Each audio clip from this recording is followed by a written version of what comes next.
Hi guys, welcome back to my YouTube channel. ఇవాళ అయితే మళ్ళీ మనం హిందూ మెథాలజీ చేయబోతున్నాం. కానీ ఇవాళ లార్డ్ విష్ణు, లార్డ్ బ్రహ్మ, లార్డ్ శివ ఎలా క్రియేట్ అయ్యారో చూడబోతున్నాం. చాలా రీజన్స్ ఉన్నాయి, కానీ ఇదే మెయిన్ రీజన్ చాలామంది నమ్ముతారు.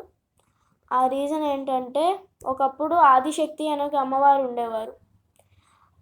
ఆదిశక్తి అనే అమ్మవారు ముగ్గురు దేవుల్ని క్రియేట్ చేస్తారు. వాళ్ళే లార్డ్ విష్ణు, లార్డ్ బ్రహ్మ, లార్డ్ శివ. అప్పుడు మీలో ఎవరో ఒకరు నన్ను పెళ్లి చేసుకోవాలని ఆదిశక్తి అడిగిద్ది.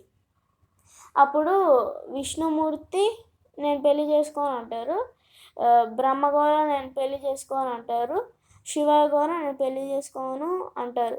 అప్పుడు నేను మిమ్మల్ని భస్మం చేసేస్తానంటే శివుడు తెలివిగా ఆలోచించి నాకు నీ మూరోకాన్ని ఇస్తేనే నేను నిన్ను పెళ్లి చేసుకుంటానని అంటారు.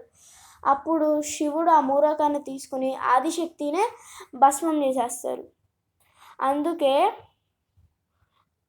అందుకే శివుడికి మూడో కన్ను కూడా ఉంటుంది. సో మీకు ఈ వీడియో నచ్చినట్లయితే like, share, comment and subscribe చేసుకోండి గైస్. బాయ్.